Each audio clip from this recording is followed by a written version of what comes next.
Welcome to the Future of Supply Chain, presented by Dynamo.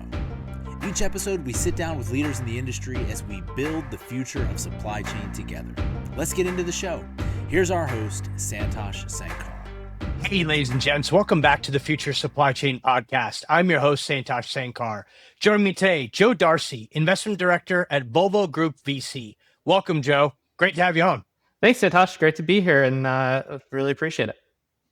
So Volvo is, needless to say, a household name for global citizens. But for our audience, I would love for you to just kind of open up, give us the quick overview of what Volvo Group VC is and what you and your team are charged with. Yeah, absolutely. So Volvo Group Venture Capital very quietly is one of the oldest CVC units in existence. We've been around for over 28 years. Wow. Yeah, kind of a shocking one on that side. I didn't know that. Learn something new every day. Yeah. Also learning something new. There are actually two Volvos. The one brand that we all know and love is the passenger automotive side, as well as us as Volvo Group, our trucks, buses, construction equipment, and so on. Probably not necessary to clarify to this audience, but in many scenarios need to do so. But I digress. Volvo Group Venture Capital has been around for 28 years, and we are the strategic venture arm of Volvo Group. Our model is to do 3 to 5 traditional venture capital investment opportunities, Series A and later, $1 to $10 million checks on behalf of the group. But really bringing that classic VC lens while also thinking about where that strategic angle is to Volvo. How can these startups benefit Volvo, our underlying customers, or disrupt the industries in which our assets are functioning in? So we've been doing that for many years. It's a 6-person investment team, 5 over in Sweden, and myself holding things down here in North America. And it's been a great run so far. Amazing. And so I have to ask, what's the Joe Darcy story? How did you get into the world of investing in industrial technology at Volvo? Yeah, absolutely. And I'll crack a little joke of saying the Joe Darcy story. You might get multiple versions because my dad's name is Joe, my mom's name is Josie, my grandfather was Joe, and my great-grandmother was Josephine. So no juniors or anything, but depends on which Joe Darcy you're asking about. But I'm asking about the definitively not deep fake version that we have the benefit. Oh, that's true. Joe Darcy.ai as well. So my background. So I'm originally from the Northeast. I grew up in the tri-state area, New York, and spent the better part of the first decade of my career in New York working on Wall Street in traditional forms of finance. And I came out the back end of that chapter realizing I wanted to go earlier on in the company life cycle. At a deeply personal level, some of the most formative experiences of mine were entrepreneurial in nature. When I was 14 years old, I got cut from a hockey team. And instead of just waiting until next year, I started my own entire organization. I remember in high school sitting next to one of my close friends and classmates as she started what would ultimately become a competitor to MySpace and Facebook and so on. And sold that business ultimately for 9 figures at one point in the journey. A lot of deep entrepreneurial experiences and really enjoyed that early stage. And so that brought me into the world of venture. And also in hindsight being 2020, 3 key stops in the journey that perfectly aligned to Volvo. The first was working with Techstars and one of their accelerators, and really the first foray into the opportunities and challenges that exist when startups and corporates try to work with each other. The second stop in that journey was working for a fund in St. Louis called Lewis and Clark Ventures, where we were generalist but thesis oriented on industries really crucial to the Midwest. And so while I was there, I covered supply chain logistics, pun intended, planes, trains, and automobiles, just at the crossroads of the country. And then the bulk of my venture career and really where I earned my VC stripes was working at a firm called Idea Fund Partners, which is one of the oldest traditional generalist venture firms here in the Southeast. And so I'm still in the Southeast to this day in North Carolina in the Research Triangle area. Volvo's headquarters are in Greensboro, about an hour away. And so thus have been, when I met Volvo Group and the proximity to the mothership, and at least from a North American perspective, has been a really great fit, and joined on board about 2.5 years ago now. Amazing.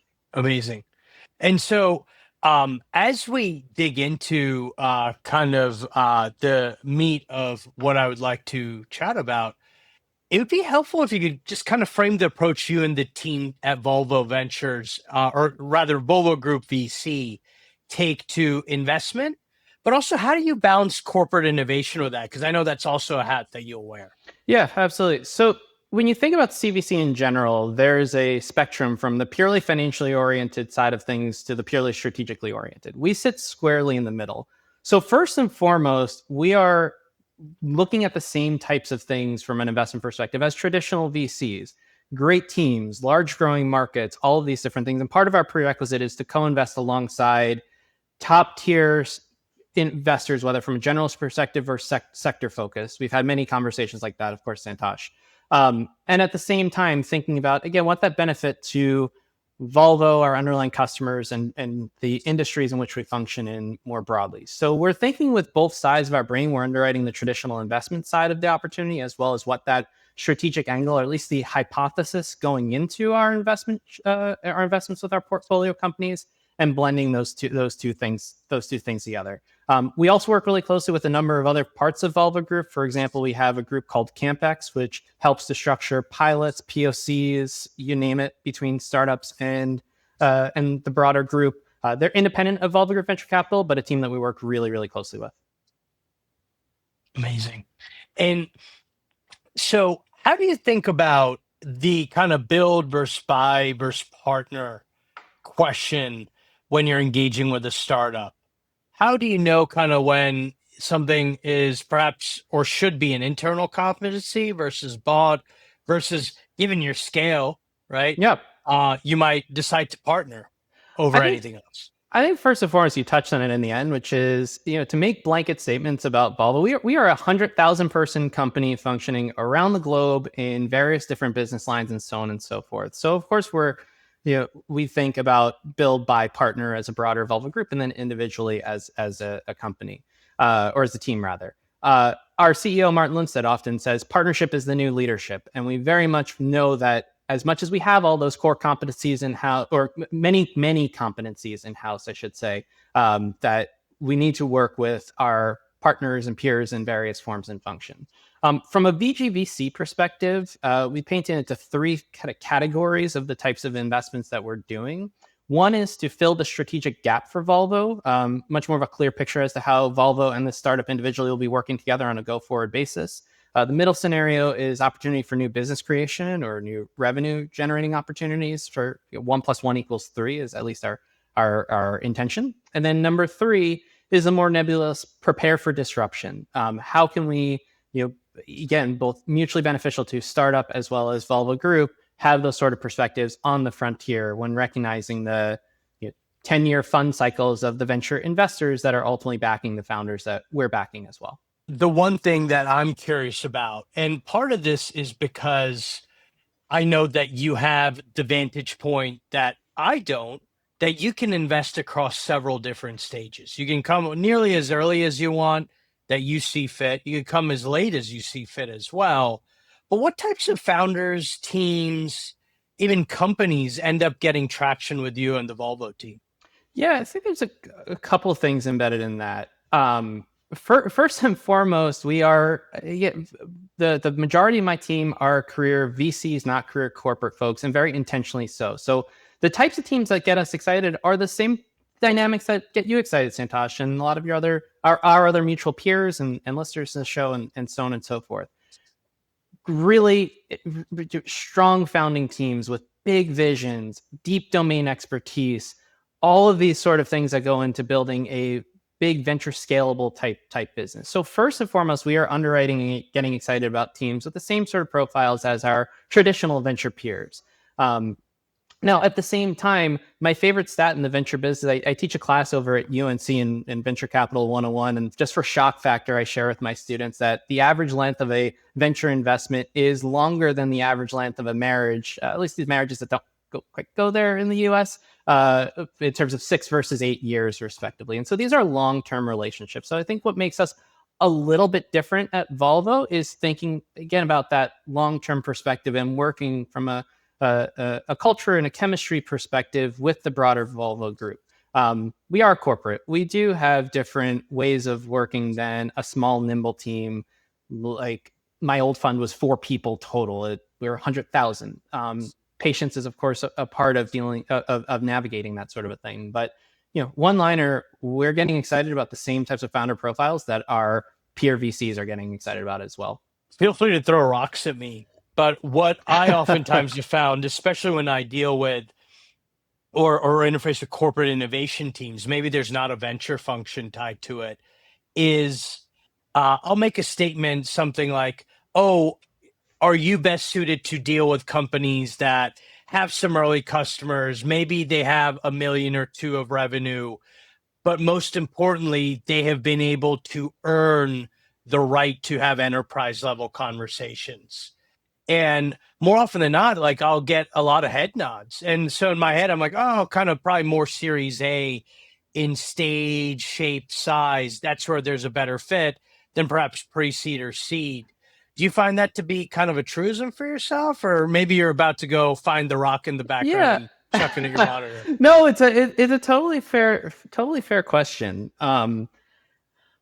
I think, look, the way I describe the role of another way I describe the role of Volvo Group Venture Capital is an 80-20 dynamic. 80% of our job is traditional VC on behalf of Volvo Group, and then the other 20% is being that translator between startup land and corporate lands and making that bi-directional, because there's many times that we meet a startup that maybe isn't a good fit for VC investment, but is highly, highly strategic to Volvo Group specifically. It could be a very individual component or a tool used in a manufacturing process or something like that that does not have the $1 billion TAM that VCs are so that's necessary to doing venture investments to get the scale that were needed for our returns, but it's still really, really crucial to Volvo Group. So in that sense, we say blanket statements of Series A and later, $1 to $10 million checks, so on and so forth, as a broad brushstroke. But I think the ability to communicate between both Volvo and startup and have that translation point can happen earlier, it can happen later as well.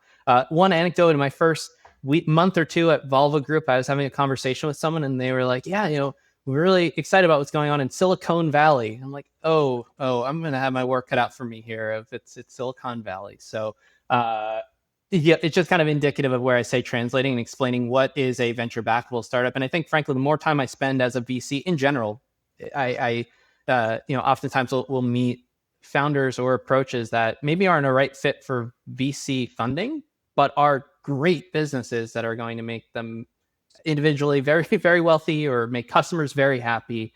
And so, thinking about those dynamics as well as a corporate has been part of the journey.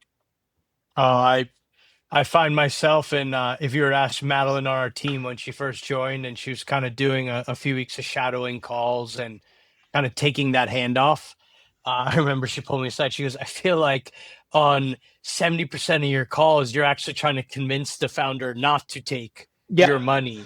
And I go, yeah, exactly. Same thing in that class that I teach at UNC.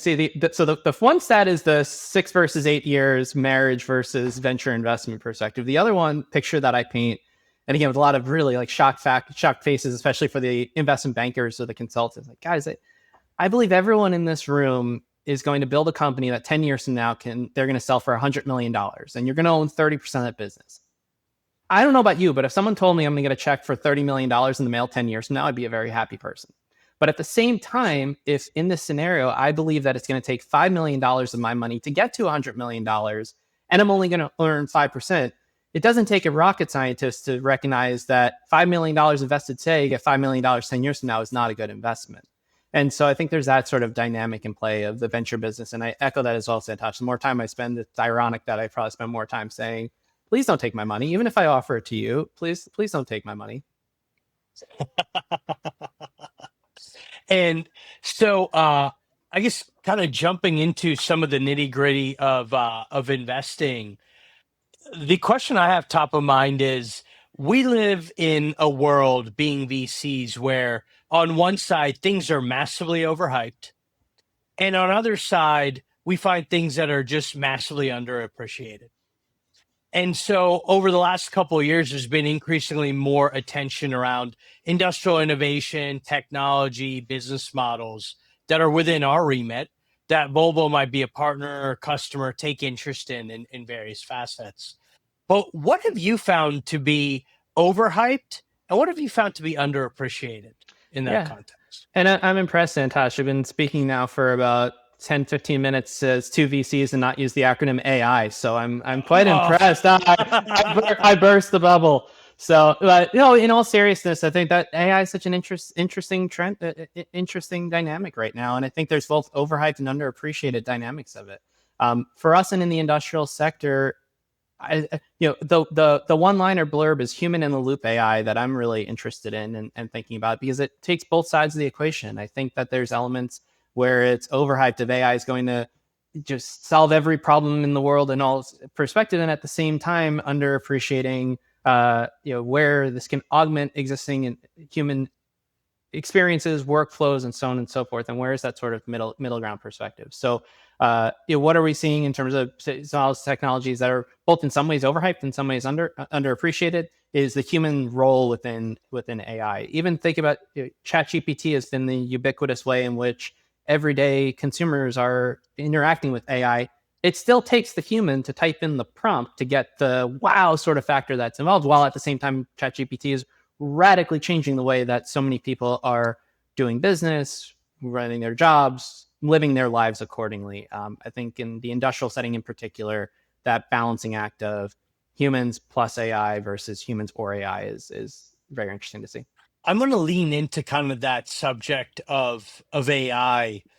What's the role you see in kind of the industrial settings? Perhaps it's manufacturing, perhaps it's equally kind of the movement of goods and people. But how do you see that being incorporated and kind of show relevance to Volvo, whether that's today or kind of in the not too distant future? Yeah, look, AI is absolutely being embedded into our everyday workflows as a broader Volvo group. And I think the biggest thing I lean on there is, again, you grossly oversimplify our business. We design a widget, we build a widget, we scale up manufacturing the widget, we sell it to a customer, we support the customer that bought the widget, we continue to engage with them, and so on and so forth. AI is being explored and embedded in every element of our business, and you could take your pick in terms of anecdotes within each of those bases. So AI is very much something that we're leaning into. We're leaning into it as a big multinational corporate, thinking about customer being responsible, ethical AI usage, all of that sort of stuff. But there's not an element of our business that there's not exploration going on within AI for an industrial setting. I'm going to perhaps shift gears away, excluding AI. Where is your piquing your interest today? Perhaps where you're spending time, maybe I'm not spending time, others are ignoring. Yeah. What do you got? I really, so again, kind of on the fundamental business side of things, both Volvo and Mack have had two of their, or multiple of the largest new product launches that we've had in quite some time. We launched new VNL on the Volvo side of things. We launched new on-highway products with Mack. Mack itself is celebrating our 125th anniversary of in existence. They have a bulldog on campus quite often who is quite adorable. And so thinking with those sort of business lens, how are we supporting the launch of those new products, specifically for Mack as well, the vocations in which they're very strong in, things like refuse and short haul trucking and things like that. Kind of there's riches in the niches in that sense. And so spending a good amount of time on that side of things. So both on Volvo and the Mack side of things. Moving ahead, what is one contrarian take you have about the intersection of industry and AI? I'd go back to with the overhyped underhyped perspective that AI is that there is and will continue to be a human element of AI. AI is not going to take humans completely out of the loop. It's part of the broader human experience, and so I think that especially in our sector, you look on the highway and there's still truck drivers and a lot of human element in assembling the vehicles that we're putting into market, so on and so forth. There's a lot of augmenting and improvements to workflow. There's a lot of manual tasks, but I think for at least the time horizon of a venture capital investment, and these are 10-year funds, I think there still is going to be that human element. With that, Joe, I'm going to bring us home here. And I like to wrap up with what I call rapid fire. I'm going to make 3 statements, and I'd love for you to just give me your quick 20-second immediate response or thought on these 3 statements. You ready? Sounds great. All right. First up, what's one myth about corporate VC that you wish more people understood? I think a lot of people think all CVCs are created equal. Even I'll admit myself, before I I went into CVC, I knew there was a spectrum between the purely financially oriented folks and the purely strategically oriented folks. It's really wide. So understanding people's backgrounds who have more traditional corporate backgrounds versus venture backgrounds, personalities and ways in which who you're going to be interacting with. Your CVC is probably going to be your point person that you're interacting with within the company, and understanding how the broader mothership works with the individual portfolio companies. There's a very, very wide spectrum. And if you met one CVC, you've met one CVC.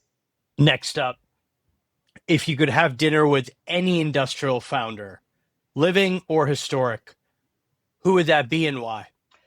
So growing up in New Jersey, we learned a lot about Thomas Edison. I played hockey in Edison Township, New Jersey, and so on and so forth. I have this song from elementary school stuck in my head as I was prepping for this interview, learning about Thomas Edison. But that's my answer. I'd be interested to have dinner with Thomas Edison. And the question I'd ask him is to go plug in my Ioniq 5 in my garage and just understand the experience. Could he have fathomed what an electric vehicle in 2025 would look like, of so on and so forth? I just think, thinking about a technology that everybody interacts with on a daily basis. That's a whole different sort of scale of many things that you and I look at in our average venture business. I like that. No one's ever given me that one. Last up, we're in the middle of summer. What's your favorite summer activity? So you asked on contrarian takes. This is a bit of a contrarian one. My favorite summer activity is hockey, actually. Growing up, I played competitive hockey, and the big national and international tournaments were always in the summer, conveniently usually near beach locations. So also a big beach guy in the summer. But when I think summer, I think of hockey by day and sitting by the pool by night. Awesome. Well, with that, Joe, thank you for joining us, sharing some of your perspective, wisdom from the Volvo Group VC vantage point. And folks, if you want to get in touch with Joe, I'm sure it's very easy to find his contact information online. And once again, not every CVC is created equally. Joe and his team are really building something special there. So it's been awesome to see. Really appreciate it, Santosh. Thanks for having me. Thanks for watching. Follow us at dynamo.vc for all the latest episodes. We'll see you next time.